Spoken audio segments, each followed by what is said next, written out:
Assalamualaikum warahmatullahi wabarakatuh. Hai. Setelah minggu lalu kita ngebahas kuartet Persib yang tentunya punya banyak sejarah, punya banyak cerita dan prestasi ya. Ini atas banyaknya komentar kamu di Twitter, di YouTube ya dan di sosial medianya si Mamaung. Kita akan bahas nih yang sedang kita pakai. Jersey kebanggaan. Golden Era. Gimana kalau kita kasih ini dulu nih? Canggihnya. Benar.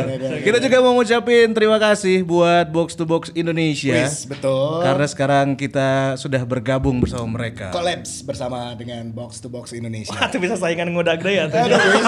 Bisa ya. Dan ini luar biasa sekali penuansaan studionya. Ini sudah sangat Juventus sekali ya.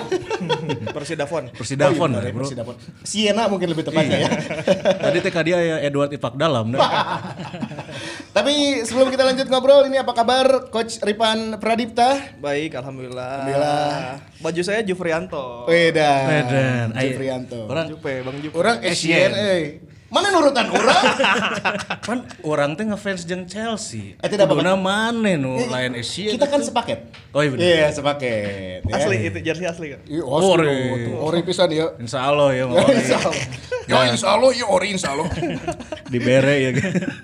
Ada Kang Angki. Halo. Jurnalis Mamaung. Sehat, Bro? Alhamdulillah. Ini saya teh udah lupa ya episode berapa sih ngomong podcastnya. Episode segitulah.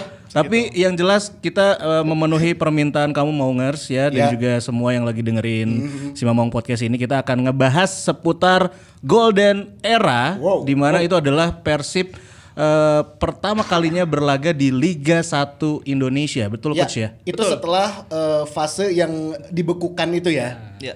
Oke, kompetisi sempat terhenti waktu itu. PSSI dibekukan, tidak boleh ada kompetisi di Indonesia atau kompetisi liga. Dan sebelum ke liga yang Golden Era ini kan sempat ada beberapa kompetisi yang dijalankan ya. Iya. TSC terus piala-pialaan kayak Piala Jenderal Sudirman. Ini Inter Island ya. Bayangkara, Inter Island Cup ya gitu-gitu ya. TSC juga kan bukan liga resmi hitungannya ya. Ya, bukan. Oke, dan menariknya sebenarnya di ini tuh musim berapa sih Golden Era itu 2017 ya? 2017. 17-18 ya. 2017-2018 dan tadi Liga 1 pertama dan comebacknya Coach Jajang Nurjaman ya. Iya. Yes, itu dia ya. Dan ini adalah kalau boleh saya highlight musim di mana Persib jor-joran pisan. Mulai dari opening atau launching ya di Stadion Siliwangi. Geus ngelehkeun konser Coldplay. Rame pisan, Bro.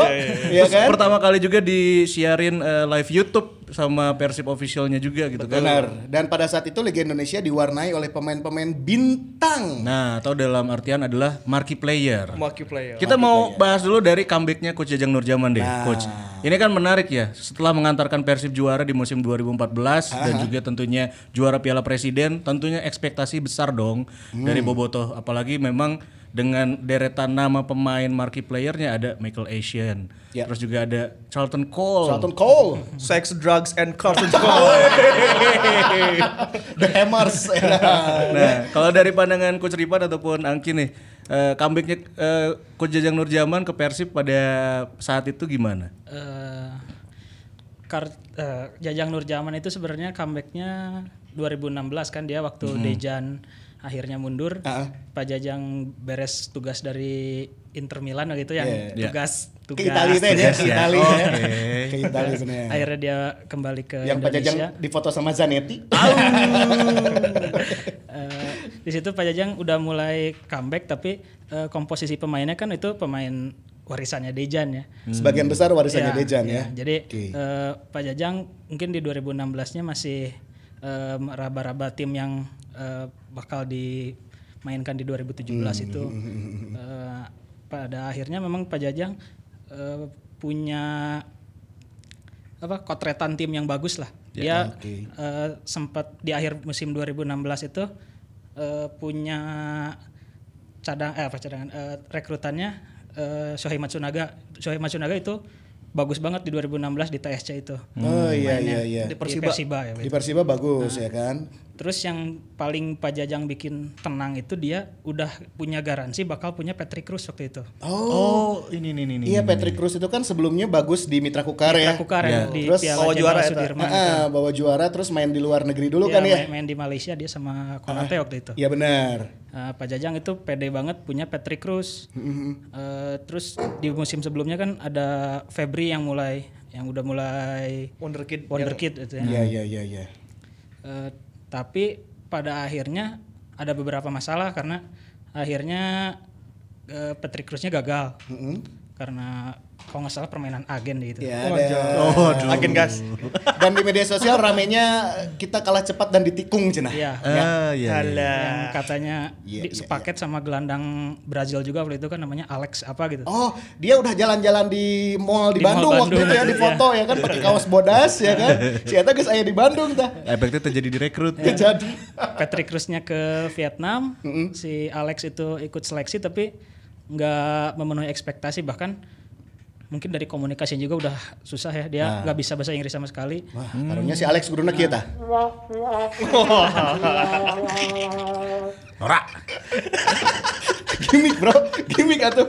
Gimik. Biar ada sesuatu yang baru, sesuatu yang fresh di podcast si Mamaung kali ini. Nemu alat bagus. Norak. Oke, lanjut. Akhirnya skema perekrutannya buyar ya. Buyar. Okay. Strikernya Patrick Cruz-nya gagal, akhirnya gelandangnya juga gagal. Gelandangnya ngambil Eric Wicks. Oke. Yang udah masuk masa akhir karirnya mungkin di Indonesia. Sampai strikernya malah seleksi banyak pemain. Akhirnya nggak dapat kan striker yang bagus. Pak Jajang asa minang nyeleksian Ya. striker. Oh iya pada saat itu yang Trouble Pak Jajang mungkin gitu kan ya. sering seleksi pemain tapi nggak ada yang cocok. Iya. Sampai akhirnya strikernya kan tahu sendiri, sex, drug, and cartel. Kalau Tapi nanti dulu, kalau kita bahas di akhir-akhir aja dulu. Kalau kita mau flashback dulu awal-awal mulanya Pak Jajang masuk aja dulu ya dari turnamen dulu ya sebelum ke Liga 1-nya. Itu berjalannya mulus atau enggak sih sebenarnya kalau menurut penilaian kalian? Di turnamen itu kan turnamen pramusimnya Inter Island ya. Ya. Persib sebenarnya punya modal bagus di situ. Akhirnya di peringkat 3 akhirnya. Tapi kan trouble-nya tetap di gelandang serang. Eric Wicks-nya udah dikontrak tapi akhirnya nggak kepake. Iya. Yang jadi gelandang serangnya waktu itu Deddy Kusnandar. Persibnya dapat jadi juara 3 tapi ya kan turnamen pramusim bukan patokan ya. Iya, benar. Dan uniknya Persib itu merombak lagi pemain setelah kompetisi pramusim yang akhirnya Asian masuk. Dan itu jedanya kalau nggak salah sama Liga tuh deket juga gitu Iya, ya. tapi akhirnya malah perombakannya itu dilakukan setelah kompetisi pramusim yang harusnya itu udah dipakai untuk Iya, benar. nge-building tim gitu. Oh iya. Akhirnya Asian masuk, Mighty mau masuk, ditambah ada regulasi kewajiban memainkan pemain U23 kan waktu itu. Oh iya. Jadi ada tumpang tindih lah dan timnya juga akhirnya numpuk kan, di gelandang numpuk. Zola harus main karena regulasi, sedangkan gelandang serang kan asalnya diplotnya sama Maitimo gitu. Jadi dari awal juga emang kacau pas awal-awal tehnya. Tapi jadi ajang promosi untuk Billy Keraf juga ya. Beberapa pemain muda memang sempat unjuk gigi ya di musim itu ya. Sekaligus Billy juga mungkin ngedeketin cucunya Pak Jajang mungkin ya.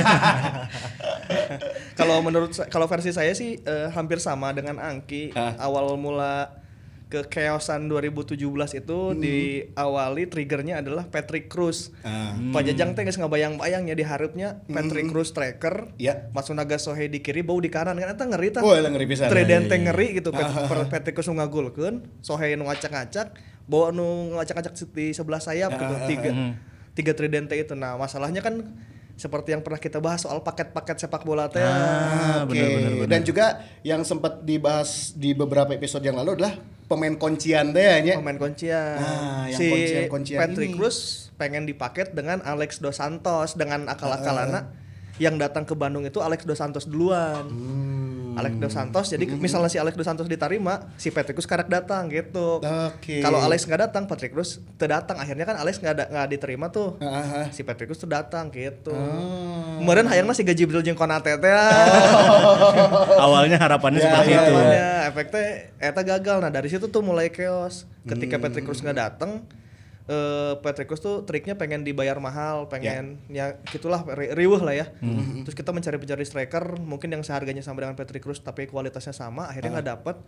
Manajemen juga pusing lila-lila menurutnya anjing daripada ku aing neangan anu murah-murah tapi eueuh kagok edan we marquee player gitu, boga ngaran tapi memang belum teruji di Liga Indonesia pada saat itu ya. Cuma tapi teruji di Liga Inggris. Oh iya sih. Iya sih. Ya mungkin kalau kita garis bawahi lagi dua pemain ada Essien dan juga Charlton Cole. Kalau Essien mungkin sebelumnya kan masih aktif bermain beberapa bulan sebelumnya lah ya gitu kan di Panathinaikos ya kalau nggak salah di Yunani. Nah kalau Charlton Cole kan hampir satu musim kompetisi dia nggak terikat dengan klub dan nggak bermain reguler. Terakhir kan di Liga US ya, Sacramento Republic. Itu pun bukan di kompetisi kasta tertingginya kan. Iya. Oke. Nah ini menarik nih, sebelum kita cerita lagi, kita bahas dulu launching. Launching. Terbaik. Menurut saya memang launching terbaik adalah pada saat Golden Era. Meriah pisan bro, asli. Gua ada di sana merinding lihat euforianya ribuan bobotoh menyambut pada saat itu ya launching. Ini tim edan lah, ada marquee player dan lain sebagainya gitu. Akan menjadi Los Galacticos-nya Liga Indonesia pada saat itu ya. Betul ya, belum lagi memang waktu itu saya persis ngelihat Essien dijagain 4 bodyguard bro. Ya. Mana MC itu? Ente rek minta tanda tangan gak hese. Ya itu launching ramai kan memang satu frame dengan tagline-nya bahwa Golden Era, era keemasan. Termasuk jersinya kan nuansa emasnya. Ya kan? Di belakang tuh ini ya apa? Ada aksen-aksen juga di sini nih. Iya Emas-emasan tuh. Mana lain ori bajunya eueuh bro. Iya bro, ta. Bener. Persib Bandung tak aya logo juarana Piala Presiden. Nah, ini tuh maksudnya era keemasan ditandai dengan jersinya ada emas-emasnya, terus pemain marquee player, terus launchingnya megah gitu. Pengen musim ini tuh berjalan ya emas banget lah gitu, era keemasan. Tapi yang terjadi adalah Michael Essien datang dengan kondisi kaki yang mungkin sudah tidak sebaik ketika dia di Chelsea, Real Madrid gitu ya. Tapi kan masalahnya adalah kita juga harus pernah mencoba sehingga orang bobogohan jeung nu geulis lah sakali-kali mah hayu nyobaan kan gitu. Ya itu mah beli pengalaman aja lah karena waktu itu juga kalau tidak salah Liga Indonesianya Gojek Traveloka saat itu 2017 kan dipegangnya oleh dirutnya tuh Pak Glenn kalau nggak salah ya.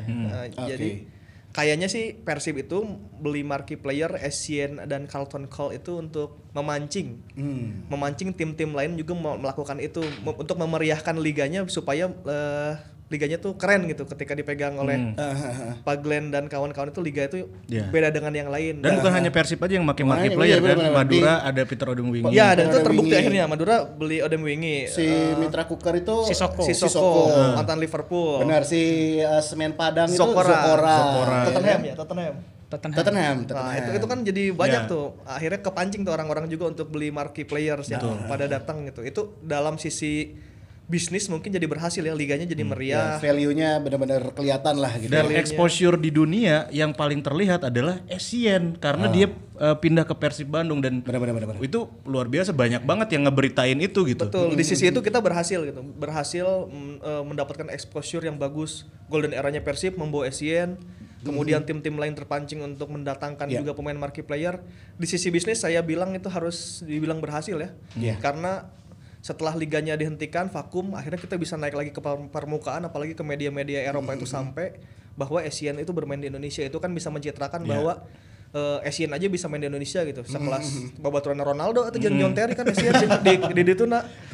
Pernah main jeung David Beckham. Dia juara segala rupanya kecuali Piala Dunia nya. Ya, akhirnya tapi yang terjadi untuk taktikal di Persib itu kan tidak terpakai. Kita sebetulnya nggak butuh banget posisinya Essien yang defensive midfield atau nggak saya Haryono coy. Udah ada Haryono, Dado ada ya? Dado, Kim Jeffrey, iya kan? Terus kan udah maksudnya tuh kita mah udah ngesku Haryono beres itu saya Indonesia mah gitu di zaman itu. Rek naon kudu ku Essien kan. Nah, tapi Essien akhirnya didatangkan. Nah, Pak Jajang kan harus pusing tuh memasang Essien kudu main menurutnya. Haryono legend di dia. Iya. Terus yang dibutuhkan sebetulnya kan posisinya AM. Nah, AM di situ akhirnya attacking midfielder yang mungkin sebelumnya kita punya Konate. akhirnya ada Maitimo yang direkrut pedah kasep sih gananya. Gimana sih? Kekurangan stok kasep berarti. Sampai nggak mau dimirip-miripin sama Bobotoh ya. Akhirnya datang Maitimo di posisi nomor 10. Untuk striker kita ada Carlton Cole sama Sergio Van Dijk, itu dua-duanya udah. Tapi Sergio juga kondisinya nggak bagus ya. Cedera. Pasca cedera itu kan. Jadi Sergio itu mengalami cederanya di Inter Island lawan Mitra Kukar babak 8 besar waktu itu. Iya. Di Solo Manahan. Kayaknya dejavu ya. Sergio tiap main di Persib waktu itu 2013 bagus, 2014-nya cabut. Yeah. Terus waktu TSC dia datang lagi, tajam lagi kan lagi, itu di TSC musim keduanya flop lagi. Selesai. Okay. Nah, yang terjadi kemudian kita bermain tanpa striker dengan kondisi sex, drugs, and Carlton Cole yang Alright, baby. Tapi kita punya striker muda pada saat itu Angga Febrianto ya? Iya, Angga Febrianto. Berikut cedera panjang oke nya. Si Angga. Si Angga tuh bisa ngagol kan sih kan. Akhirnya sempat ditaruh di flank deh kayaknya si Angga. Iya. Nah, itu kan kita tidak, artinya secara stok itu kusut. Nggak punya pemain di posisi yang ideal gitu. Kita mainkan Essien harus ganti-gantian sama Kim, harus ganti-gantian sama Kim, Dado dan Mas Har. Nomor 10-nya kosong, Teing Sahanu ngisi kadang-kadang si Dado, kadang-kadang Jola karena regulasi. Terus ditambah-tambah kedua regulasi 3 pemain muda itu akhirnya itu bisa menaikkan nama Hen Bow, Zola akhirnya naikkan di situ. Billy. Oh ya Billy tuh juga. agak Billy masih 3 pemain naon lamun di orang. tapi agak lumayan pada saat Golden Era, mungkin karena gol cantiknya itu kali ya. Oh iya Billy gol cantik ke gawang naonnya debut langsung Borneo kalau asis ke Atep teh gini. Kalau debut itu lawan Persegres. TNI. Oh, TNI. Gol-golnya lawan Gresik gitu. Lawan Gresik ya. Tuh. Oh, yang Gresik memenangkan umpan si Bob. serangan balik ya menit akhir. Iya. Nah, secara komposisi kan udah mulai chaos dengan kondisi di belakang masih Jupe dan Vlado sih disatukan lagi. Cuman sudah mulai habis tuh keduanya juga udah ngajuarakeun naon barunya udah secara motivasi udah harus ngapain lagi juga. Terus akhirnya di tengah kompetisi Sergio Van Dijk sama Carlton Cole kan nggak bisa dipakai. Itu memunculkan Maitimo dikedepanin jadiin striker saat itu. Dia jadi false nine juga ya Maitimo sempat ya. Ala Fabregas teh geuning gelandang jadi striker. Nah, itu efektif nggak sih Gus? Walaupun memang ya agak Maitimo cukup produktif. Secara juga sih. produktif justru Maitimo. 9 gol kalau nggak salah ya. Iya, Maitimo di sini masalahnya cuman ya biasalah gitu lo attitude. Ya Maitimo tapi bisa nggak benangkeun Agnes aing masih tetap. Tapi ayeuna. Aduh, emang cinta tuh tak ada logika ya. Dan kita sudah tersambung dengan Agnes Mo. Nah, pertanyaannya kan efektifkah membeli Essien dan Carlton Cole? Ya Essien akhirnya masih ada sedikit kontribusinya dengan beberapa golnya dia. Terus Carlton Cole cuman berapa golnya? Enggak banget kalau di Liga mah enggak ya? Enggak ada. Satu-satunya gol Carlton Cole itu pada saat uji coba lawan Persika Karawang. Persika Karawang. Di GBLA. Itu di GBLA 7-0. Yang 7-0 ya? Ya. Tuh. Dan menit akhir oge nya gol terakhir kan? Iya. Jadi pemain Persika naga carapian oge, Bro. Iya kan? Berarti Persika Karawang harus bangga pernah dibobol oleh Sex, drugs, and Carlton Cole. Iya. Aing teh baheula mainkeun Carlton Cole di Football Manager sarua orang main CM 2003 2004 ceritanya. Zaman-zaman masih aya Maxim Sigalko baheula tah. Atau urang dua jeung Carlton Cole. Era keemasannya pada saat sama West Ham United ya. West Ham, terus di Chelsea juga. Di Chelsea itu dia awal karir. Rising Star pada saat Wonderkid di Chelsea itu karena seangkatan ini juga munculnya kayak Frank Lampard ya kan. Oh iya betul. Joe Cole. Generasi Chelsea itu Jody Morris. Belum lagi di timnas Inggris juga kan. Masuk timnas ya. Masuk timnas. Iya, tapi kondisinya kesini kan memang memburuk gara-gara mungkin cederanya ya. Akhirnya cedera. Iya. Nggak tahu gimana Persib tiba-tiba merekrut ya itu mungkin hayang bobogohan jeung nu geulis teh biarin aja nyobain dulu, tapi kan itu akhirnya jadi pelajaran kita. Sebelumnya kan memang di India tuh pernah mendatangkan marquee players kayak David Trezeguet. Oh iya, Del Piero juga kan. Nah, di India tapi kan akhirnya ada review bahwa mereka bermainnya tidak serius di sana.